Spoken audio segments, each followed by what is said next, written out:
ustedes. Bienvenidos a este centro de entrenamiento INGIM.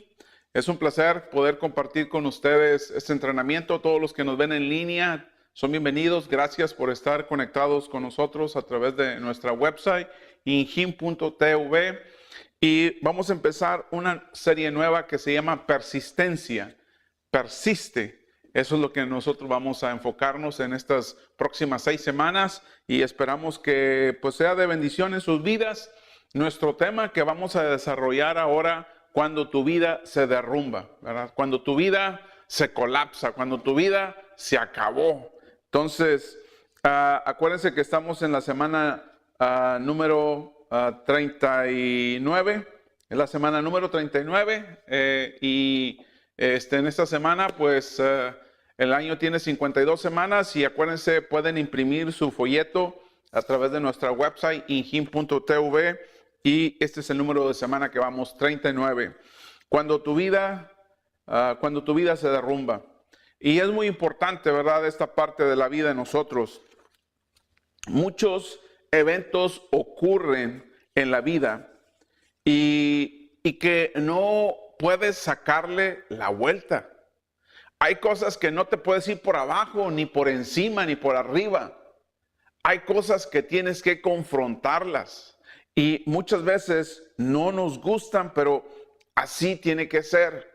En el pasaje que nos habla Eclesiastés capítulo 9, versículo 12. ¿Qué dice la escritura ahí en Eclesiastés 9:12? La gente nunca puede predecir cuándo vendrán tiempos difíciles. Como los peces en la red o los pájaros en la trampa, la gente queda atrapada por tragedias repentinas. Acuérdense que en su folleto van a escribir lo que está en la línea en blanco, ¿ok? Lo que está subrayado, con la línea lo van a escribir en su folleto. Así que este pasaje de Eclesiastés nos está diciendo que las tragedias son repentinas, ocurren simplemente. Tú no lo planeas, tú no sabes que va a llegar, pero la tragedia llega. ¿Y cuál es la reacción que tenemos frente a una tragedia? ¿Cuál es la reacción que tenemos frente a un problema de este tipo? Bueno, se le llama conmoción. Y la palabra conmoción, esta palabra, básicamente quiere decir una alteración violenta del estado de ánimo. Eso es la conmoción, una alteración violenta del estado de ánimo de la persona. Y vamos a mencionar algunos pasajes, algunos profetas, algunos personajes bíblicos que pasaron por esta conmoción. Por ejemplo, Jeremías dice, algo terrible y espantoso ha sucedido. Ezequiel dice, me quedé entre ellos 7 días sin saber qué hacer ni qué decir. O sea, en otras palabras, estos profetas estaban conmocionados.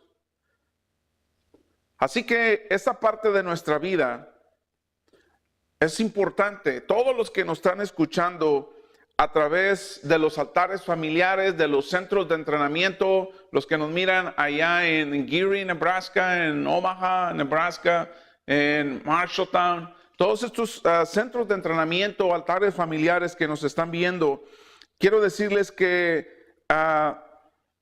en un momento dado podemos atravesar por situaciones así. Y pueden surgir 3 condiciones para esto, para cuando pasemos por un estado de conmoción.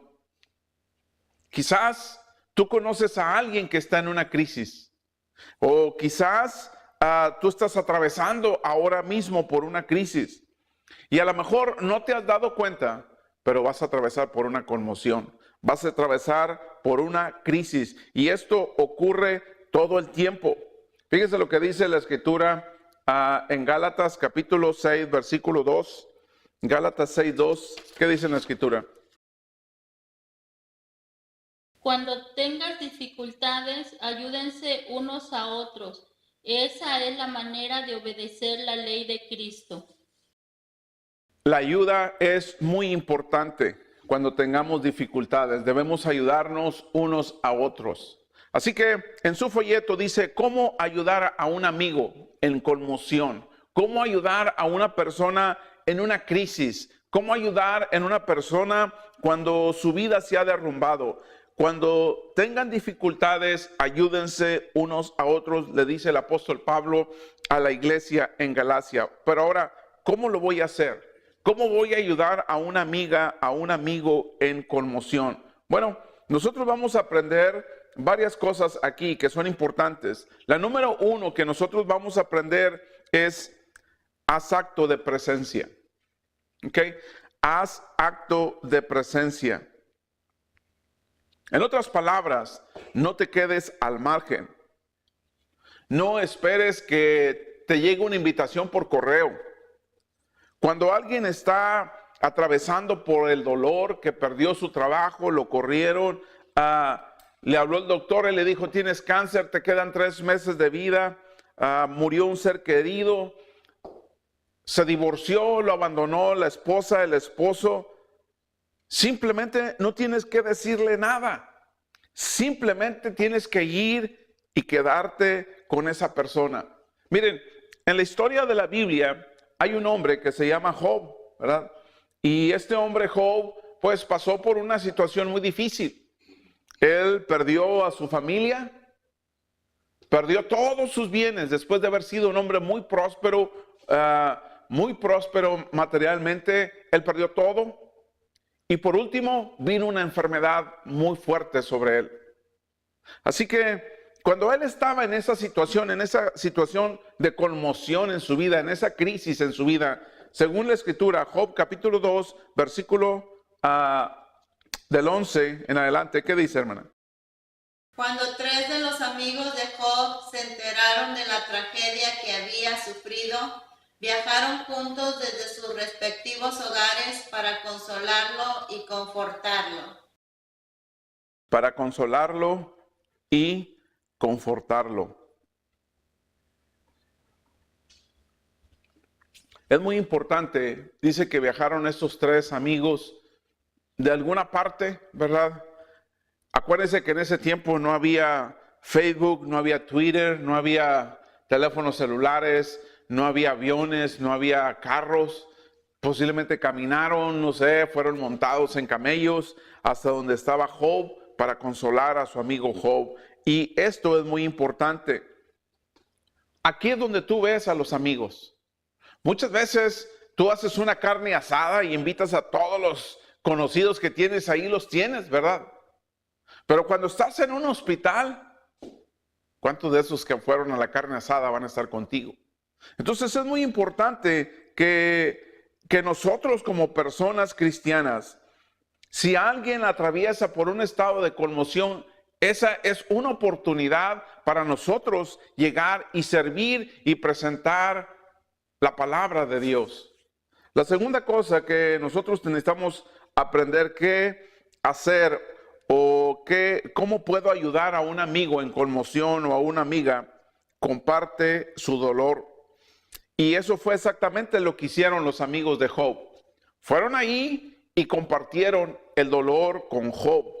Estuvieron con él. Fíjense lo que dice la Escritura en Job capítulo 12, versículo del 12 al 13. ¿Qué dice? Job del 12 al 13. A cierta distancia alcanzaron a ver a Job, empezaron a gritar y llorar, y llenos de dolor se rasgaron la ropa y lanzaron polvo al aire y sobre sus cabezas. Luego se sentaron en el suelo con él, y durante 7 días y 7 noches estuvieron allí sin decir una sola palabra, pues veían que el dolor de Job era muy grande. Lo que podemos ver aquí es que esto era una costumbre en esos lugares. Y básicamente ellos le estaban diciendo con esa actitud que tomaron: estoy contigo, te apoyo. O sea, ni siquiera se habían acercado a Job y expresaron sus sentimientos. Se sentaron por 7 días con Job y no dijeron nada. Entre más grande es el dolor, entre más grande o cuando más grande es el dolor, se requieren menos palabras para consolar a una persona. Si alguien sufre alguna separación, puedes hablarle durante 30 minutos. Si alguien tiene un día malo, pues puedes hablarle por teléfono y decirle cómo te fue, qué pasó, hacer algo, ¿verdad? Pero si alguien pierde a un ser querido, te recomiendo que vayas. Y no tienes muchas veces que decir nada, como los amigos de Job. Siéntate con esa persona y eso es suficiente. Así que la Biblia dice la Escritura, llora con ellos, llora con aquellos que lloran. ¿Y qué significa esto? Que ellos no necesitan palabras, ellos necesitan lágrimas. Así que si alguien está atravesando por el dolor de tu familia, es importante que lo visites, es importante, no tienes que decir nada, pero tu presencia es importante. Así que la tercera cosa que yo debo de hacer con una persona que está en conmoción es tomar la iniciativa. Tomar la iniciativa. Cuando tienes a un amigo en conmoción, tú debes de tomar la iniciativa. Y fíjese lo que dice la Escritura. La Escritura lo está diciendo de esta manera en Proverbios, capítulo 3, versículo 27. ¿Qué dice Proverbios 3, 27? Si puedes hacer un favor a quien lo necesite, no te niegues. O sea que, en otras palabras, si hay una persona que la acaban de despedir de su compañía, si han perdido algo importante, simplemente, en este caso, usted habla con esta persona, pero no diga palabras como, oh, si necesitas mi ayuda, llámame. No. Usted tiene que tomar la iniciativa. Usted tiene que estar ahí con esa persona.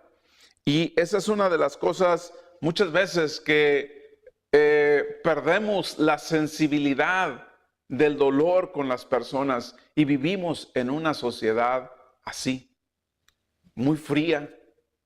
Así que tampoco diga usted, llámame si necesitas algo.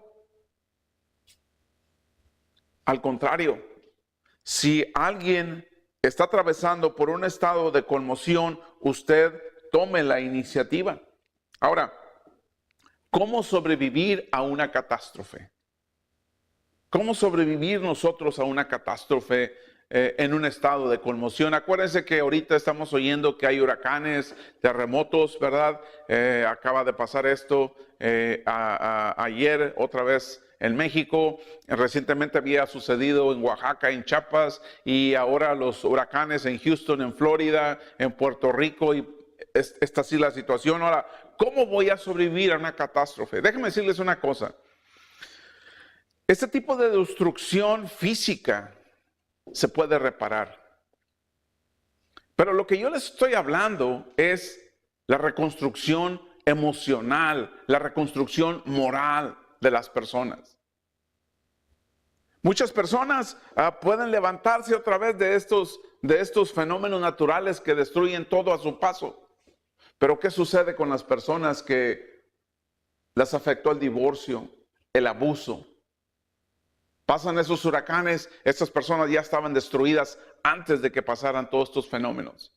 Así que lo que yo les quiero presentar es cómo sobrevivir una catástrofe. Y la primera cosa que tú tienes que hacer es, necesitas clamar a Dios. Necesitas clamar a Dios. Y estas dos cosas son muy importantes en una conmoción. Usted necesita exteriorizarse con Dios, necesita comunicarse con Dios, necesita tener ese momento de conexión con Dios. Fíjese lo que dice la Escritura en Salmos 50:15. Llámame cuando tengas problemas y yo te rescataré y tú me darás la gloria. ¿Ves lo que está diciendo? ¿Por qué cree usted que Dios está diciendo, yo te voy a dar la gloria? Porque cuando usted está en este estado de conmoción, hermanos, Cuando usted atraviese por este estado de conmoción, simplemente usted está aprendiendo que usted depende de Dios. Que usted depende de Dios. Eso es lo que nos está diciendo este pasaje. Así que cuando usted atraviese en este momento o en una catástrofe, lo que usted tiene que aprender a hacer es empezar a clamar con Dios. El siguiente pasaje, Lamentaciones 2:19, ¿qué dice, hermanos? Levántense durante la noche y clamen. Desahoguen el corazón como agua delante del Señor. Levanten a Él sus manos en oración. Derramen. Los hebreos acostumbraban a derramar el agua en el piso como un símbolo de gratitud a Dios. Usted derrame su corazón como el agua en el piso, diciéndole a Dios, este es mi sufrimiento, este es mi dolor, este es mi abuso, esta es mi depresión. Derrámelo ante Dios, clame ante Dios.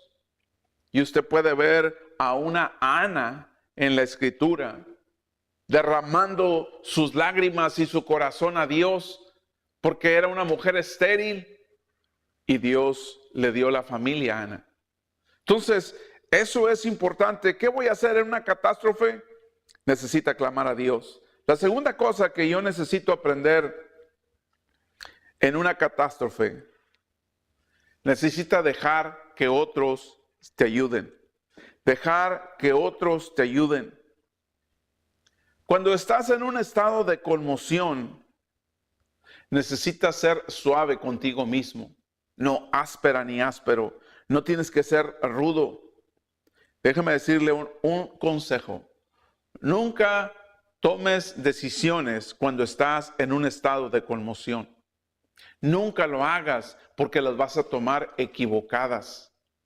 Vas a tomar las decisiones equivocadas. Cuando las personas están en ese proceso de divorcio, tienen que tomar decisiones. Y saben, las están tomando equivocadas. Las están tomando equivocadas. ¿Y quiénes son los que pagan las consecuencias? Son los hijos y luego los nietos. Y se hace un ciclo. Así que hay un pasaje muy interesante en Proverbios 17:17. ¿Qué dice Proverbios 17:17? En todo tiempo ama el amigo. Para ayudar en la adversidad nació el hermano. Proverbios 17:17 dice, en todo tiempo ama el amigo.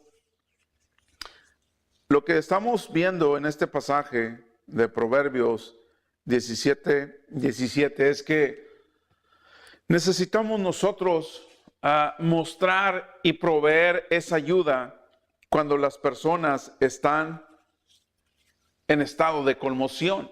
Pero cuando usted esté en ese estado de conmoción, usted acepte la ayuda. Olvídese del orgullo, olvídese de otras cosas. Usted acepte la ayuda, sea sensible a la ayuda.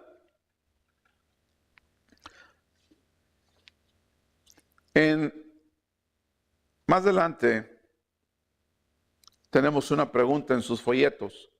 ¿Cómo incrementar la resistencia de una conmoción? ¿Cómo incrementar la resistencia de una conmoción? ¿Cómo incrementar la resistencia de una conmoción? Y la primera cosa que me estoy regresando otra vez, están viendo en su pantalla, cultive relaciones profundas. Cultive relaciones profundas. ¿Saben? Los que nos ven en línea, los que están aquí en el entrenamiento, ¿cuántos de ustedes están casadas o casados? ¿Sabes por qué? Porque cuando Dios vio la soledad de Adán, Dios dijo, no es bueno que el hombre esté solo. Y fue la primera vez que Dios usa esa palabra, no es bueno. ¿Por qué? La soledad no es buena compañera. No quiere decir que necesariamente tiene que estar casado, pero tienes que tener de compañera o de compañero a Dios. Y si tienes una compañera como esposa, como esposo, es muy importante. ¿Por qué? Porque juntos pueden hacer más que solas o solos. Así que estamos hablando de cultivar relaciones profundas. Y el mejor momento de tú saber qué tan profundo eres en Dios es en el momento de las crisis. Es en el momento de las crisis. Fíjense lo que dice este pasaje de Eclesiastés 9, de capítulo 4 del 9 al 12. ¿Qué dice Eclesiastés 4 del 9 al 12? Es mejor ser dos que uno, porque ambos pueden ayudarse mutuamente. Si uno cae, el otro puede darle la mano y ayudarle. Pero el que cae y está solo, ese sí que está en problemas. Alguien que está solo puede ser atacado y vencido, pero si son dos, se ponen de espalda con espalda y vencen. Mejor todavía si son tres, porque una cuerda triple no se corta fácilmente. ¿De qué está hablando aquí aparte de tu matrimonio? Está hablando de la iglesia. La iglesia es una familia y la iglesia es una familia física. Tu pareja, tu esposo, tu esposa, tus familiares no son para siempre. La iglesia sí. La iglesia es para siempre. Es parte de la familia de Dios. Así que la segunda cosa que yo debo de hacer para resistir más ante la conmoción, cultive relaciones espirituales. Cultive relaciones espirituales.